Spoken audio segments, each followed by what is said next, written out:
Coming up on this episode of the Spiro podcast, unmet expectations are one of the most disappointing things in any sort of relationship, whether it's a long-term relationship or a brand new one.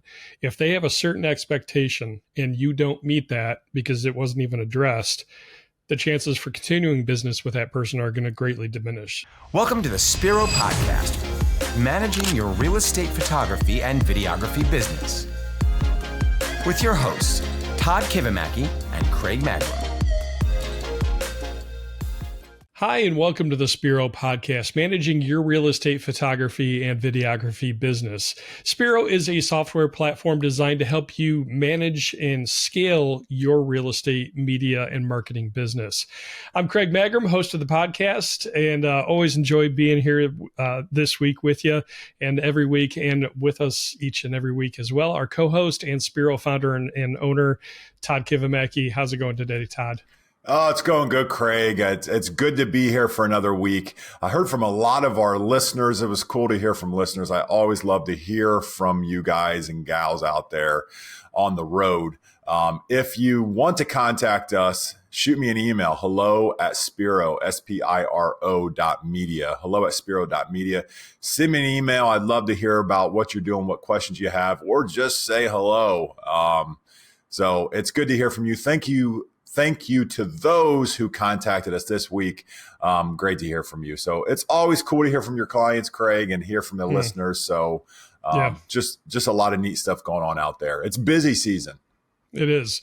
It is. The 4th of July, it always seems like there's a little bit of a dip, and yet this week still seemed pretty busy for us, which we're thankful for. So yeah, I get confused about the 4th of July every year. I'm like, it's not going to be busy at all. And I wrote this week off to not being busy, and it was busy. It was good. Yeah.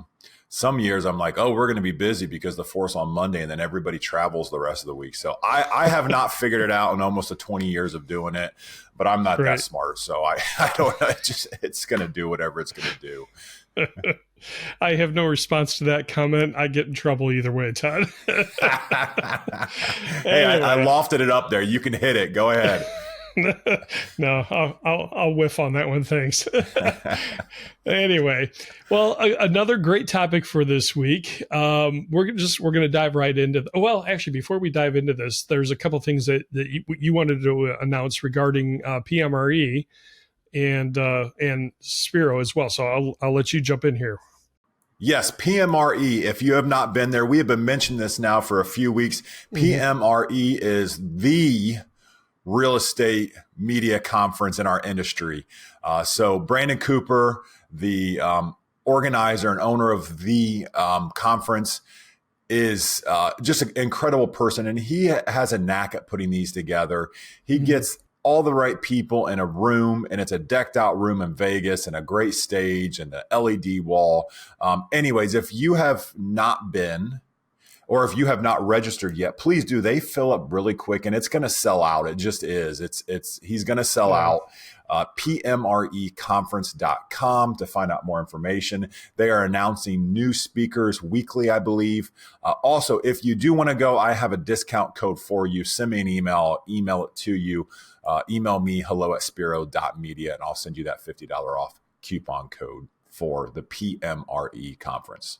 Yeah. If you're going to invest in education for yourself in our industry in real estate, photography, and videography business, the videography business, this is the one to do it. So yeah, great conference. We've been there, and Spiro is returning this year again. So yeah, come see us. Come see us. So also want to mention just one thing to think about our feature this week for Spiro, what we're doing in the software is editors. So editors is a very unique feature we have in the software. So it's very common. Probably many of you, if not all of you, work with an editor or a team of editors. Maybe these are individuals that actually do the editing. Maybe these are people that are more of a virtual assistant and do the quality control. But we have a full editor portal built out.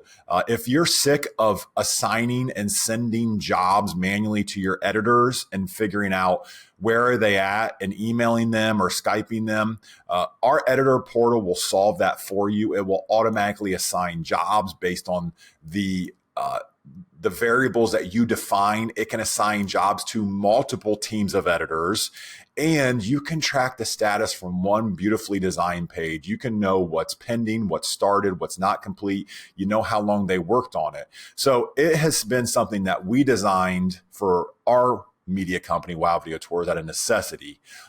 We have many editing teams across the world and many people that are working to get the production done and sent out. And we could not do it without this streamlined tool. So if you want to find out more, shoot me an email, find out more on our website. My email again, hello@spiro.media, and our website is spiro.media. All right. Yeah, good stuff. A very unique addition to some software to help you manage your real estate photography business. So very cool. All right. Now we can jump into things, Todd. So as we have mentioned in the past, Spiro is all about the business of real estate photography and videography. Lots of great resources out there for the creative side of things, but we want to check on another business topic this week, and that is your strategy for interacting with your various contacts, your various clients. There are different ways to communicate with different types of clients or potential clients. And we just want to share some of the strategies that we've found to work over the years with our company. So Todd, I'm going to let you kick things off here and let's dive into this. Sure. So so the contact of your client depends on the life cycle or the stage and the size of the client. So at Wow, we define these in a few different ways, and I'm gonna let you know what we do. And I'm not saying you should do this exact thing, but as always, when we talk about these topics, take what works for you and then mold it a little bit. Or if it works, it's the way we do it, just steal it. Please do use it, steal it. But if you can make it better, make it better. And then, you're off to the races that much sooner. Like I said, I'll try to give you everything I can from the last almost 20 years of doing this. But we have found that understanding the stage and the size of the client is very important. So in the sales process, you have, so this is a lead. Let's talk about lead. So let's define a lead very quickly here as being an individual who has not purchased from you before. So this is a potential client. Again, call it whatever works for you and your company. But this is someone who has not purchased from you before. Now, this person can come in a couple different ways. They can be one of three ways that we put into this stage. They can be a cold lead. So this is maybe like the worst term. Like this is the, this is the 4-letter word of a lead, I guess. Everybody thinks about, cold leads. And you're like, I don't work cold leads. And I'm not going to get into strategy if you should or should not. I'm just defining at this point. Right. A cold lead is an individual who you are reaching out to that has never heard from you before, that no one has told you to call. This is an individual that you are calling, emailing them, texting them, walking up to them at an event, and they don't know who you are. So this is probably maybe your toughest road. I don't know. Some people love working cold leads, but this is maybe your toughest road to turning them into a client. One thing about a cold lead is I suggest that if you are calling them, you respect their time and you keep it short and to the point. I don't think there's any need to get too smart about what your pitch is to them. I think you tell them who you are, who you're with, and you say, I'm interested in, or I noticed a recent listing that you had, did not have professional photography. I'd love for you to see it. Would it be a potential that I could earn your business, or would you like to find out more? You fine tune your message, but I suggest that you keep it short right now, because you're not going to outsmart them with some clever, some clever narrative. They're going to read through it. And the thing about this is, you have to remember, is who loves getting this call? Right. Craig, are you looking forward to insurance people calling and selling you health insurance today? Like, you're just waiting for your phone to ring. Yeah, not So, really. this is one that, yeah, Craig, I guess any tips from you about, a cold lead? Well, I like what you said about, don't get too smart about it. They're not going to bite. I've heard it phrased this way: you can't sell a salesperson.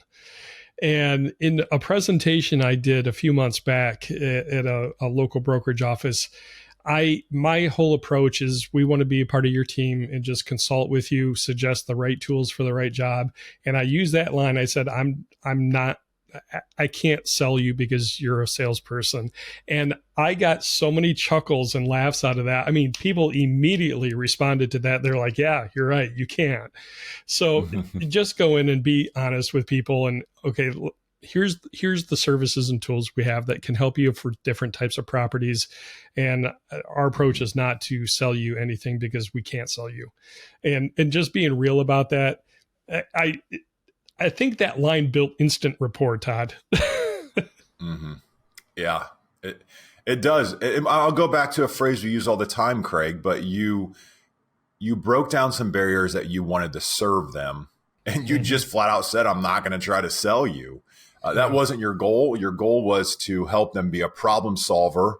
Remember our conversation, our podcast a few months ago about let's be problem solvers for our clients. So, y'all, you should steal that line from Greg, because that works. It works in every real estate office, every realtor. Like, hey, I'm not going to try to see it. You can't sell the salesperson. They get it. They laugh. It's a good line. Thank you for sharing that, Craig. Yeah. Yeah. And it like you said, it broke down barriers. You're just going to have to be real with people. Here's what we do. We love what we do, and be real about that. If you don't like what you're doing in this industry, find some other work to do. But I've shared. I just had a meeting at a brokerage office. Let's see, it was Wednesday. Yeah, Wednesday was the day after the 4th. Light attendance, but I told them, partway through the presentation, I said, I just really enjoy what I'm doing, and somebody out loud said, "You can tell." And I think it's just because I was relaxed, I was smiling. I enjoy what I do. So enjoy what you do and let people know that you enjoy doing this for them. And they appreciate that because they want somebody on their team that's going to enjoy serving their clients. So just be real with people. Yeah. Great tip, Craig. Great tip. So let's move on to our next category. And this is what we call a warm lead. So warm leads are individuals that have maybe been referred to you. Maybe another realtor said, hey, you should call this other realtor. Or maybe it was a vendor. Don't forget vendors. We haven't talked about vendors a lot. Maybe we should, but maybe a vendor has said, hey, I work with realtor so-and-so at this company. Ask them, is it okay if I call them and say you gave me their name? I was at an event with Chris. This was probably 6 weeks ago, but he just so naturally does this. We were sitting with a mortgage lender, and the mortgage lender said a name that he picked up on right away because it was someone that he was targeting in this city. And he immediately said, oh, is it okay? I've been trying to contact this agent. Is it okay if I tell them that we talked and you gave me their name? And the mortgage lender said, yeah, sure, that'd be great. And sometimes they even say, oh yeah, I'd be happy to connect you guys. I'll connect you in an email, I'll connect you in a call or a text message. So ask for that. Just don't. Now, one thing to be careful is ask permission for that. Yeah. So don't call them just because their name came up in a conversation with another realtor or a vendor. Ask permission. It's only courteous. 95% of the time, the person's going to say, yeah, no problem. But please ask permission. This tip is a great one. I don't know if you remember this podcast.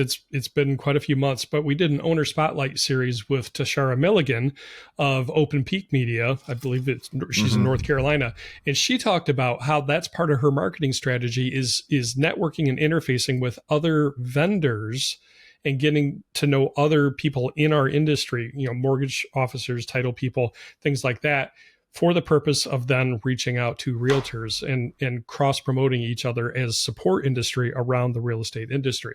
So Tashara has been doing that, and great approach to it, Todd. Yeah. That's one that, and there's no barriers when you walk up to another vendor. It's not like they're going to try to sell you. You're going to try to sell them. You can Right. connect with them because both of you are trying to serve this segment of the market, being realtors. Right. So that's a warm lead. Mention who referred you. Again, make sure you have permission. If they work with you, make sure that the warm lead understands that they work with you. I've worked with Realtor X for 5 years, and I've served them, and they're shooting photo and video, or we do a lot of drone for them, and they thought that you might be interested in having the same level of services for your properties. Just off the hip there, but mention their name, mention that you work with them. And then the third type of lead that we have that we use, or terminology we use, is a hot lead. So a hot lead is a lead that has come to you. So there might be other terminologies for this, but we call it a hot lead because they are coming in either wanting more information, wanting to place an order. They have a need, which means they probably have a listing, and they're trying to find out if you're a good fit for what they need. So my tip for this type of lead is just make sure that you talk with them ASAP. How many of y'all out there have filled out an online form or filled out for more information? I know when I do this, I'm very careful because I know when I give and ask for more information, I know I'm going to get on an email list. I'm going to get spammed by them. I know that I'm going to get, X, Y, and Z. So I'm very careful when I give my information out there. But the times when I give my information, I want information back like instantly. And a lot of times, the company that gets back to me first typically gets my business. Because you have a need. Like I have a need that has to be filled. Like I have something on my to-do list and I want to cross it off. My brain wants to cross it off. And I need a few pieces of information from someone to understand if I can buy from them. So hot leads, they want something from you. They're probably going to place an order, make sure they hear from you quickly, and just get them the information they need. Right. And let's think about who our client is and who that hot lead is. They're a realtor, they have a listing, and they need photos scheduled ASAP. And maybe it's a situation of they're just getting into the industry and you were referred to them by another agent in their brokerage. And they need to keep things moving. Or it could be the case of maybe they've had a regular photographer that they've worked with, and that photographer is suddenly not available and they're in a panic. That's why we have to respond quickly and then serve them very, very well and make a great first impression, so that maybe there's a chance that you could have a new ongoing client, not just a fill-in photographer. Yeah, that's such a great point. And Craig, you brought up another thing about asking, maybe they were referred to you by another client. Ask that. Did you hear, how'd you hear about us? Exactly. It's just as simple as that. And if they give you a name of a client you currently have, make sure you thank that client. Yes. And maybe you have a program in place where you give, say, a credit to both the referring agent and the new agent. Again, make a great impression, deepen that relationship with both of them right off the bat. Yeah. Great tip, Craig. Great tip. Okay. So that is a lead. So that's someone who hasn't purchased from you before. Now let's go to someone who has purchased from you. And the first segment of a client is a new client. So we just call these individuals new clients. We try not to be too clever here. Sometimes we try to do things clever with names and they don't make any sense, but we just called this what it is. This is a new client, and this is their first order. Now, one thing that's very common in the industry and really any industry is that you might have a promotion for new clients. Now, if this client has used a promotion or if they've paid full price, I strongly suggest you treat this client the same. So if they've used a free coupon and they say they get the whole tour for free, don't give them any different of a process than what a paying client gets. Okay. Because remember, you did that promotion so that they can experience your services, your quality, and how you're going to serve them. So please don't look at it and be like, well, they're not paying for it. They can get something lesser. Oh, no. So yeah, just treat them the same. Roll out the red carpet. You might not make money on this shoot if you're doing that, or you might not make as much money on this shoot because they use the discount code. But your goal is to get this client for more than one shoot, for every shoot they ever do. So treat those clients the same, no matter what they order or what the price of the tour is.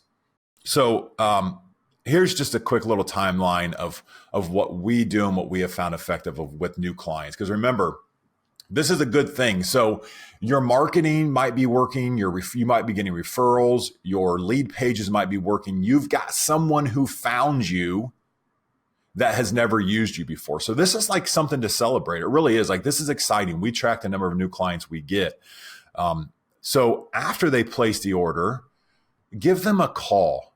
And I strongly suggest that you call them, not an email, not a text message.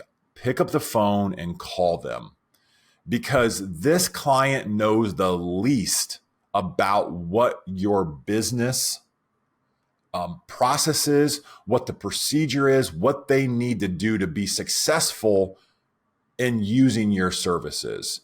So this person has come in maybe from another vendor, and they might just assume that you're going to do everything, or you're going to do it in a fashion that their last vendor did. That's why you need to call, because one, you need to call and you need to thank them. Let them know that you're thankful for them. Find out where they came. How'd you hear about us? Make sure you can mark your lead source. Then explain your processes and set expectations. Maybe their last photographer moved everything in every room. Maybe you don't do that. You need to set expectations. Hey, do you understand? Do you know we have a getting ready guide? So you have to explain the processes of how the house is going to get ready, what you expect for homeowners. Do they understand that you can put their homeowners on text message updates? You can add them into the system. So all those things, you need to set expectations, because this is your chance to really earn this client and keep them as a client for long term.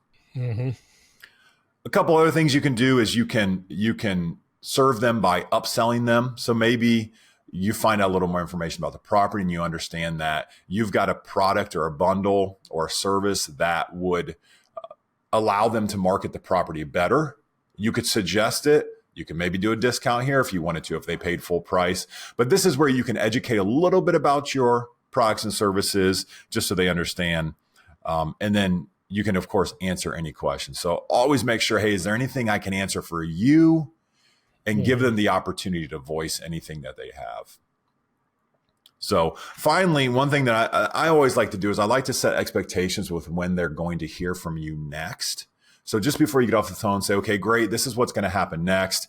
The day before the appointment, you're going to get a text message reminder. Also, any homeowners that are on the appointment are going to get the reminder. And then one appointment before, you'll also get another text message reminder. So you're going to know about the appointment. We remind you about that. And then when we complete your media, which is going to be X days after. So, your appointment's on Thursday. Friday, you'll have all of your media. And I will give you a call to make sure that you've received everything and you don't have any questions that I can help you with. So set those expectations so they know what to expect. And then follow through on those expectations. Right. So that's a new client call. Anything to add in there, Craig, that you would add in there in a new client call? Not necessarily add in, but I think just emphasize the setting expectations, doing that right up front, so that there's unmet expectations are one of the most disappointing things in any sort of relationship, whether it's a long-term relationship or a brand new one. If they have a certain expectation and you don't meet that because it wasn't even addressed, the chances for continuing business with that person are going to greatly diminish. So yeah, I'm just going to emphasize what you already said. Set the expectations and ask, do you have any other questions, so that you can just address those right up front. I think it was a podcast or two ago. I shared that I've had a client or two that had a previous company that did work for them that colors were off on a couple of shoots, and they left that photographer. And I asked the question, I said, did you talk with your photographer about that concern? And they said, well, no, I just came to you. Mm-hmm. So I don't want that to happen to us, because sometimes things can be a little bit off, but you want the opportunity to take care of that client and address whatever the concern or complaint maybe is and retain that business.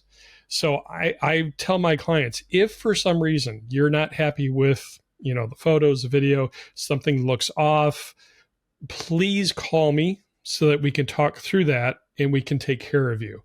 I want the ability and the chance to make good if something goes wrong in the future. Now, most of the time, our clients are perfectly happy with us because we're committed to delivering a really good product and service for you.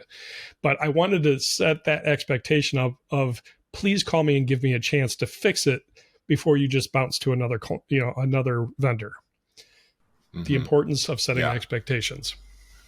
Oh, that's so powerful, Craig. And it just gives them permission. It breaks down those barriers. So that is a great way. And yes, we want to know when there's a problem. There's going to be problems. It's just life. Yeah. No one's perfect. Yeah. No one's perfect. And you know what? A good friend of mine, Austin Chevron, he says, you really see people's true colors when they get squeezed. You really know the type of person you're working with when you get squeezed. So when you're under pressure, when bad things happen that you don't anticipate, how do you react? And that is an opportunity for you to shine. Something bad happened, and now show how well you can take care of them. You're going to fix their problem. You're going to over deliver, and you're going to make sure they're happy. So that's just an opportunity to gain them even as a deeper client. Okay, so they place the order. That's your first call. The big thing is set expectations in that call. Secondly, the next time a new client's going to hear from you is they're going to get a text message the day before. So in Spiro, this is built in. They get text messages. If you're not doing it, you should text message them. If your system doesn't do it, if you're not in a system, send them a manual text. I had a hairdresser that did this. And she'd send me a text message the day before. It was just so nice. Like, it was on my calendar, but sometimes I missed it, and I got a text message. And y'all, this is 2023. Like, we should be getting text message updates. So they'll get the day before text message reminder, and then they'll get the one appointment before text message reminder. So those are two more touch points from your company, the day before and the one appointment before. And then the appointment's going to happen. So either you're going to show up or someone's going to show up from your team. And, there will potentially be some contact there with the new client. It would be nice to know if your team's showing up and they are shooting for them. It'd be nice that they know, they can see that it's a new client, because you might actually begin to educate your photographers to treat these individuals a little bit differently. Maybe you give them a little more grace because they are a new client. Maybe you spend a few more minutes just educating them about the products and services. Now, one thing I will tell you, this is a big no-no. If the agent's clients are home, so if the homeowners are home, do not try to serve them by upselling them on site. No. No. Yeah, this is like the biggest no. Like, this is almost as big of a no-no as leaving a toilet seat up. Like, it might even be bigger than leaving a toilet seat up, because you can Photoshop it down. So what happens, Craig, if you try to upsell, if you're standing there with the agent and homeowners, you go, hey, you really should have shot the gold drone on this one. Like, what happens, Craig? Yeah, you get a dirty look from the realtor, and this is not from experience. I've not done this. Right. Yeah, I set this up. I set this up implying that you've done it. You have not done it, but you know. Thank you. Right. Yeah. I have not done this. And I think most of us would be smart enough not to do this, but we're just going to reinforce this. Yeah, don't put your realtor client in that position of kind of forcing them to add marketing services that they have to pay for, that now the client wants, that the seller wants. Oh yeah, I really want drone, when the property doesn't need drone. Yeah, don't put your your realtor in that situation, oh my gosh, you will not have another shoot with them. Yes, you will get a very dirty look and probably a dirty call or email, and they will never order from you again because you made them look bad in front of their client. Yeah. So, Don't talk business in front of the seller. Just, I would say, just don't talk business, period. You have those conversations offline over coffee, a phone call, email, whatever. Yeah. Yep. Good. Okay. So the appointment happens and then you go through your delivery process. So again, all the editing takes place and the job is delivered or sent to them. Okay. Now remember, when you called them and thanked them right after they placed the order, you set the expectations that you were going to call them back after the media went out. So this is the time that you need to do it. Set it in your calendar. Make sure you understand that you need to call this client.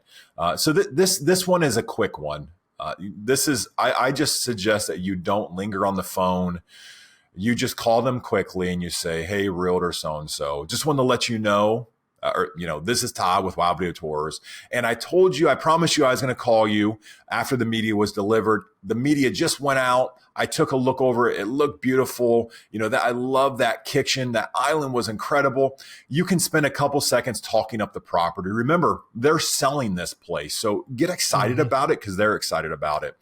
And then just say, "Did you receive everything? Are there any questions I can answer for you?" And then just shut up. Just let them talk and then let them control the conversation from there. If they say, "No, I saw the email come in, but I haven't looked at it yet," don't ask them to open it up. Just say, "Okay, great. If you need anything, call me back. You can call me on this number. If you have any questions when you get it open, let us know. Again, if you need anything tweaked, let me know. We're always here to help you out." And then just get off the phone. You might handle some other questions they have, but I say you keep this one short. So let me add something to this. Here's an added benefit of that follow-up call to make sure they're happy and have received everything. You very well are going to get additional business from that. Todd, it just happened to me yesterday, actually. New Awesome. client up here. Yeah, new client up here. It's somebody I worked with prior from my company, but this person was new to Wow Video Tours and called her and said, "Hey, just wanted to make sure that you received everything. You were happy. Your sellers were happy." And she says, "Oh my gosh, yeah, the pictures and video were great. And in fact, I have another project for you."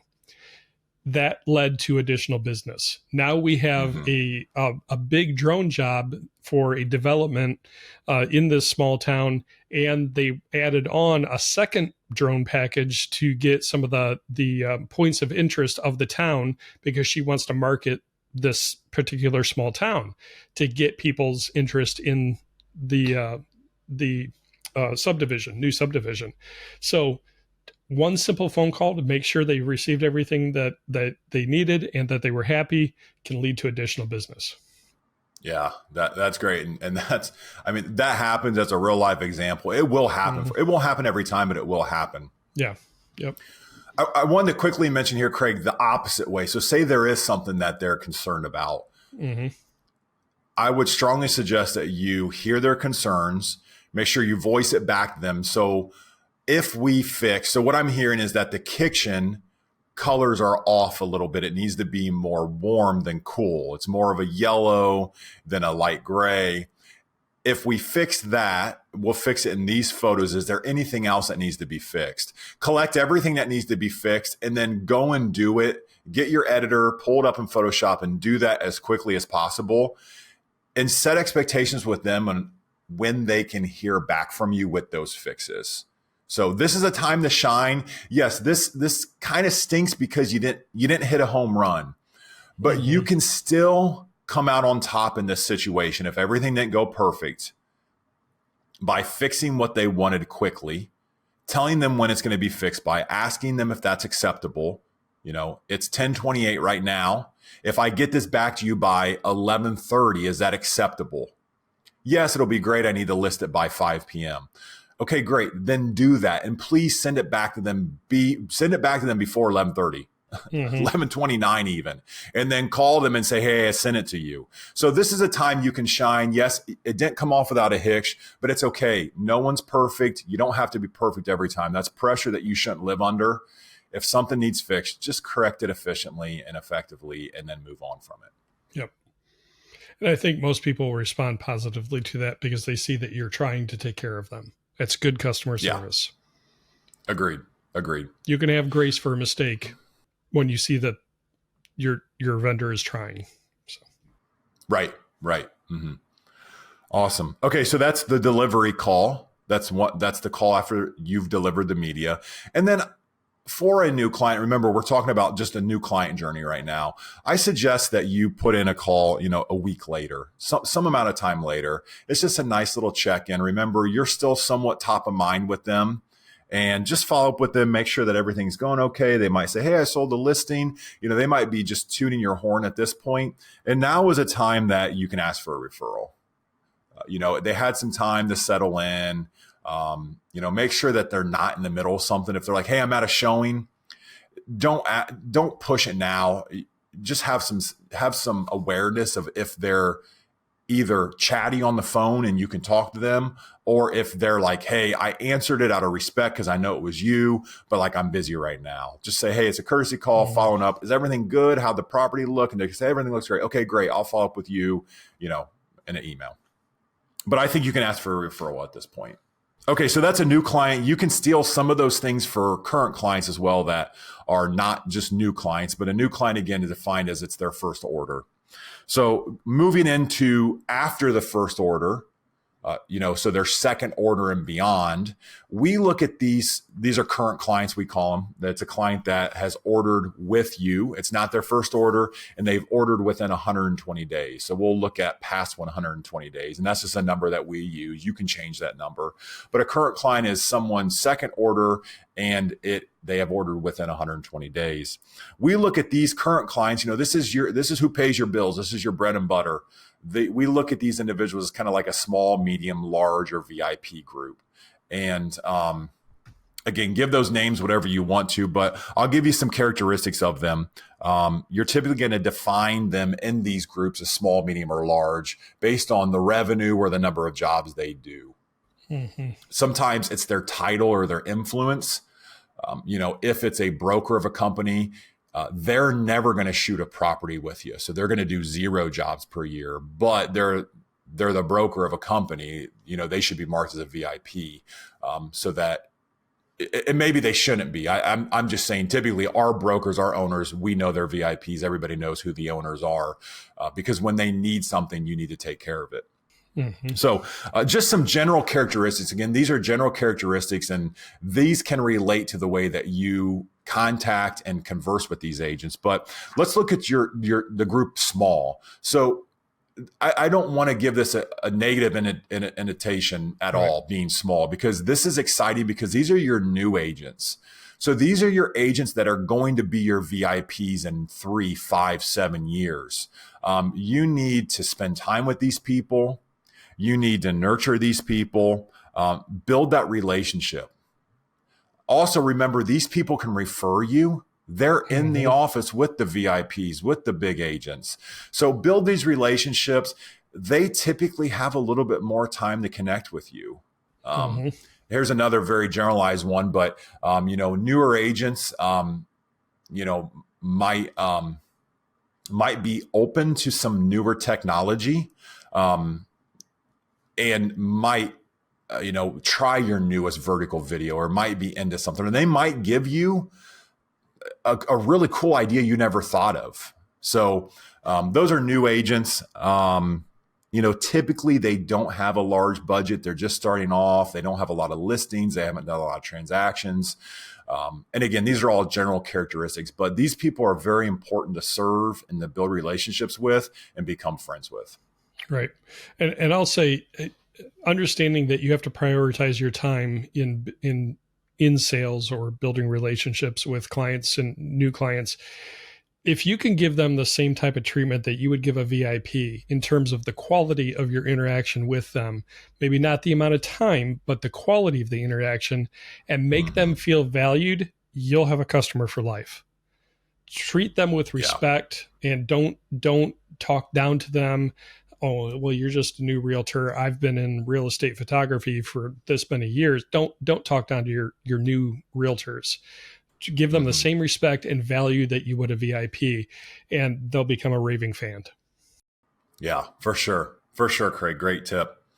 Your second category, we'll just call them your medium. So they're not your new agents and they're not your VIPs, heavy listers, but these are agents that are trying to move up to the next tier. They're trying to be the big dogs in the market.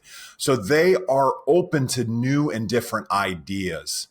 So they want to do something different than what the big dogs in the market are doing because they need to set themselves apart. The other thing is they generally have defined some marketing money and budget to doing this. So they have some money because they know that they're going to have to spend some money if they want to grow their business. So this is your medium tier, number of listings per year. I guess I won't even give a number of listings per year, but I guess I will because I was there. I don't know. This is probably your 15 to 25-ish listings a year. And again, that's going to vary based on your market. That's very broad, but these are individuals. The big thing to think about here is that these are individuals that are open to new ideas because they need to do something different than the leaders of the market so that they can become the leaders of the market. I think that's a fun group. That's a fun group to work with, in my opinion, because they're motivated, they're open. And so you can brainstorm with them and dream with them. If you can dream with your client and become part of their vision and help them, acquire that goal, again, you've got a client for life and you've got a great synergy with them. Yeah, for sure. And then the largest group, your large group are your VIPs. These are your best clients. These are your clients. Again, back to what Craig mentioned, these clients should get your most time. They are the ones that are consistently using you, that use you for a lot of jobs. They're the ones that understand your process. They're the ones that typically have the houses ready. They're the ones that that don't always complain about price. They don't ask for any. These are the ones that you should just really take care of because they're good clients and they do a lot of business with you. Right. I would just say that you define what makes a VIP, and then what do VIPs get? Just a few ideas. Do they get free cancellations, free reschedules? Do they not pay a trip fee? Do they get something extra? Do they get priority scheduling? Do they always get you? If you have a team of photographers, do they always get you? I don't know what it is, but just define what it is and make sure it makes them feel special.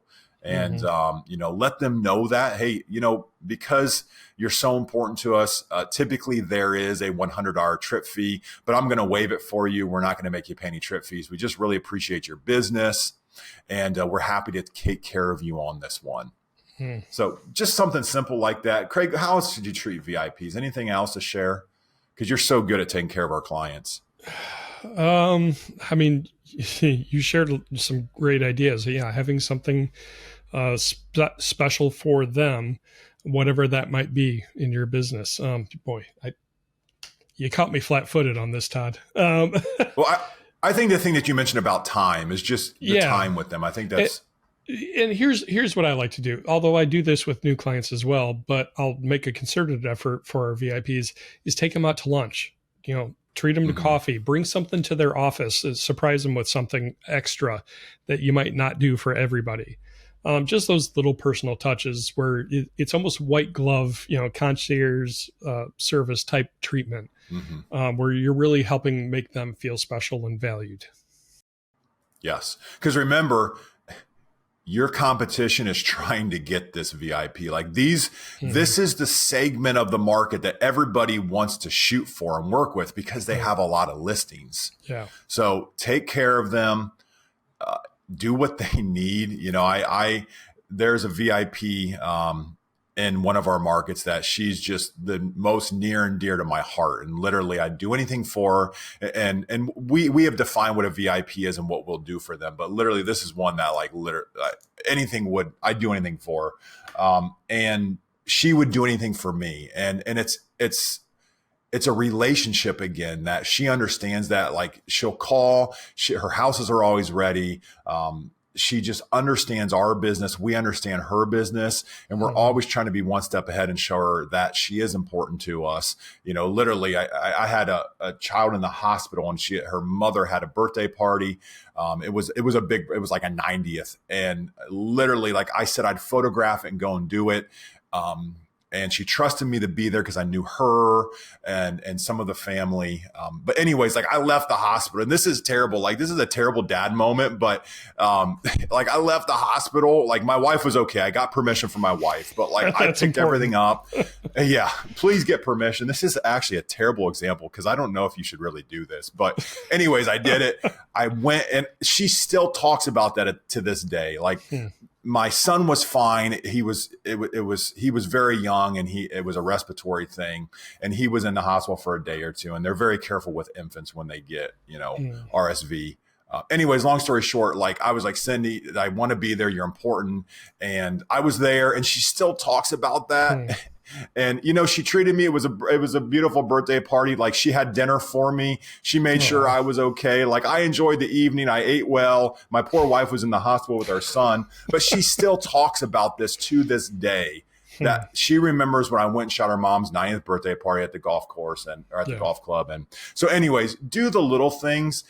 And I do that not to keep her, but I do that because she's important to me. Yeah. And those are one and the same, but the place that it comes from in your heart is completely different. And I won't go too much into that, but if you're doing it because you really care about that person, and like I wanted her to have that, like it was important. I didn't do it just because I was like, hey, I hope she remembers this. I did it out of a good place, and she remembered it, so it was a win-win. So anyways, I'm passionate about our VIPs. That could be a whole nother podcast, what you just described, doing something out of your heart. And authenticity. Yeah. Anyway, okay. Yeah. Okay, great. I'm getting long-winded today. Thank you all for, if you're still hanging with us, thank you. We're going to wrap this up very quick. There's one segment left, so hang on for 3 more minutes here. I'm going to stick to that. It's 3 more minutes. These are the last segment is your past clients. So these are clients that have ordered from you before, but they have not placed an order in X amount of days. So our X is 120 days. So we say that if someone has not ordered from us in 120 days, we consider them a lost or a past client. So this is someone that might have gone to another vendor. This is someone that might have retired. This is someone that might just not have had a listing, but you need to call these people and you need to find out how they're doing and what, research them. If they're using another vendor, ask them how you could earn their business. But you need to talk to these people. Yeah, for sure. And it might be something as simple as they've been on vacation and they just haven't been as active, or they're in the process of retiring. I've got one of my favorite clients. She hasn't been setting appointments as often. And she said, Craig, I'm in the process of slowing my business down and spending more time with my grandkids. I said, that's where your priorities should be. And we bonded over that, but she appreciated the check-in, and now I know I don't have to freak out because I'm losing a potential client. It's just, they're in a different part of their career. So yeah, just that check-in and that personal touch. And maybe if they have gone into retirement, send them a congratulations card. Just because they are no longer doing business with you doesn't mean the relationship, the human relationship, has to end. And again, it's going back to serving people well out of your heart. So, yeah, great tip. So, Craig, those are the segments that we put in the way we identify clients. Again, listeners out there, use what works for you. Give them names that you identify with. But I would just urge you to really think about these segments of your market. And of your clients. And when you approach them, just have that in mind as to the space that they're in, new clients, returning clients, past clients, large, medium, small clients, a cold, a warm, or a hot lead. So just some things for you to think about with how you contact your clients. Yeah. If you have additional thoughts that you want to share with us, strategies that of communication to your clients that have worked well for you, please, you can email us hello@spiro.media. Or if you're watching on YouTube, leave a comment and share those. Let's get a conversation going on strategies that work well for communicating to your clients. All right. Well, that is going to wrap things up. It was a longer podcast, but a lot of great information that hopefully will help you and add value to your business. And we'd love to hear from you. If you have business topics that you'd like to see addressed that would help you and your business, again, email us hello@spiro.media, and we would love to cover that in this podcast. For those of you watching the podcast, don't forget you can also listen to it. You can download the podcast from any major streaming platform, audio podcast platform, and listen to it on the road. Vice versa, if you have some time and you want to watch it, check it out on YouTube. It's at Spiro Podcast. That's going to wrap it up for this week. Thank you so much. Enjoy the rest of your week, or whenever it is that you're watching this. Take a breath and just be thankful for the blessings in your life. Have a great week. Thank you for joining us for the Spiro Podcast, Managing Your Real Estate Photography and Videography Business. This is a production of Spiro and Wow Video Tours. You can find out more about Spiro's real estate media business management software at our website, spiro.media.